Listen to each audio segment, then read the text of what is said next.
ആരാന്ന് പറഞ്ഞില്ല. അല്ല, അതിത്രയ്ക്ക് ചോദിക്കാനുണ്ടോ ആനന്ദ്?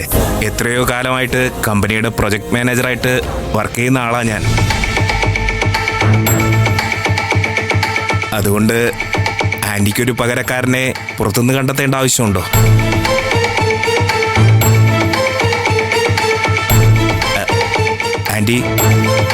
ആൻറ്റിയുടെ സ്ഥാനത്ത് നിന്ന് എല്ലാ കാര്യങ്ങളും ഞാൻ ഭംഗിയായിട്ട് ചെയ്തോളാം.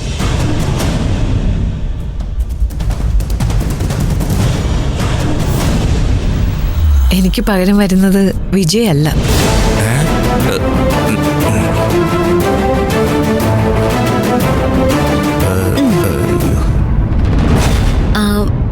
മനസ്സിലായി.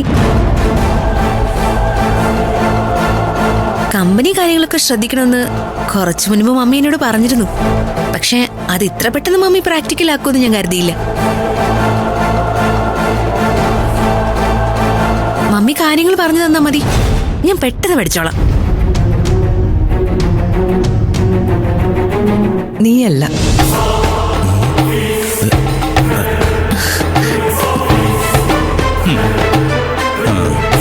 പിന്നെ ഞാനാണോ മമ്മി? കാര്യം ശരിയാ, എന്റെ കോഴ്സ് പൂർത്തിയായിട്ടില്ല. പക്ഷെ നമ്മുടെ കുടുംബത്തിന് വേണ്ടി ത്യാഗം ചെയ്യാൻ ഞാൻ തയ്യാറാ.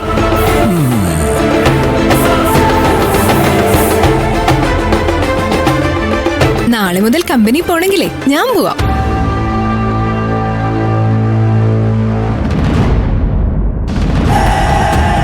I am very sorry. എനിക്ക് പകരം വരുന്ന ആള് ഈ കുടുംബത്തിനകത്തുനിന്നല്ല.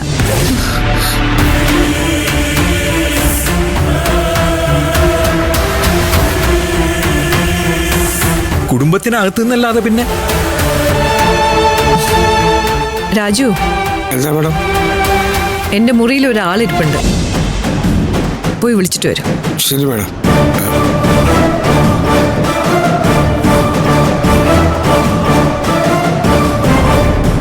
പത്മ, താൻ എന്തായി കാണിക്കുന്നത്? നമ്മുടെ കമ്പനിയിൽ തനിക്ക് പകരം വരാൻ യോഗ്യത വേറെ ആർക്കാ ഉള്ളത്?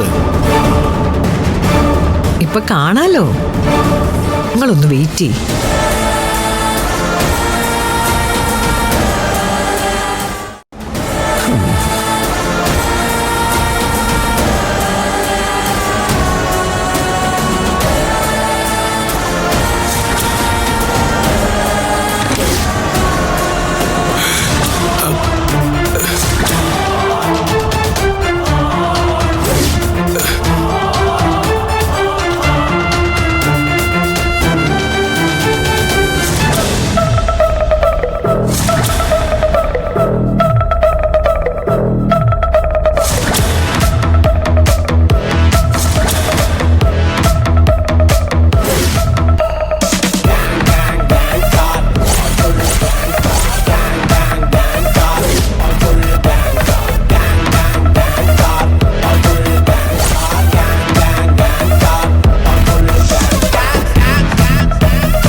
എന്റെ പകരക്കാരി ഇവളാ.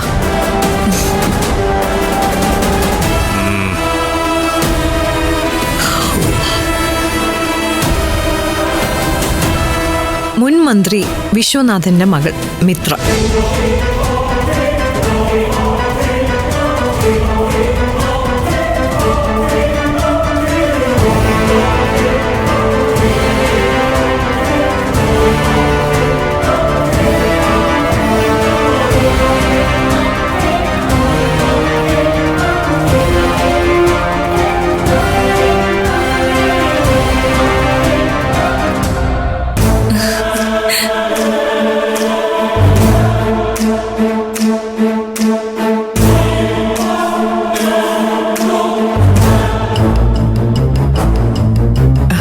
മിത്ര ഇവിടെ ഇരിക്കേ.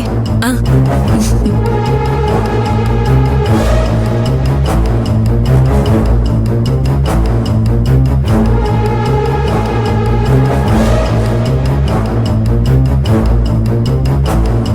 വാട്ട്? യെസ്, എന്റെ പകരക്കാരിയെ നിശ്ചയിക്കാനുള്ള അവകാശം എനിക്ക് മാത്രം.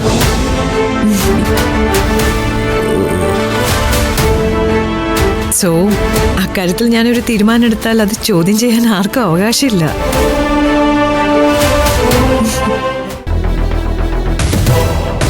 എന്താ അങ്ങനെയല്ലേ? പത്മ, താനിങ്ങനെ ഭ്രാന്ത് കാണിക്കില്ലേ? ഈ വീടുമായിട്ട് യാതൊരു ബന്ധവുമില്ലാത്ത ഒരാളെ നോമിനിയാക്കിയാല് ഇത്രയും കാലം നമ്മൾ കെട്ടിപ്പൊക്കിയ കമ്പനിയുടെ അവസ്ഥ എന്തായിരിക്കും?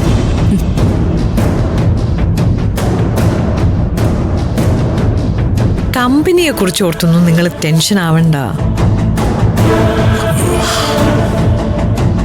It will be under my control.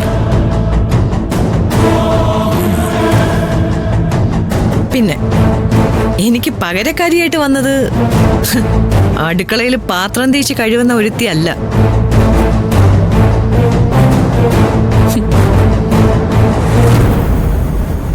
ഉന്നത വിദ്യാഭ്യാസമുള്ള, വിദേശത്ത് പഠിച്ചു വളർന്ന ഒരു പെൺകുട്ടിയാ.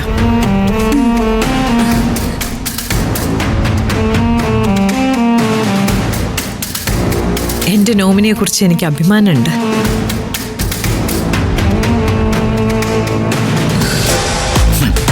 കുറച്ചുകൂടി നല്ല വെല്ലുവിളി ആവായിരുന്നു മാഡം.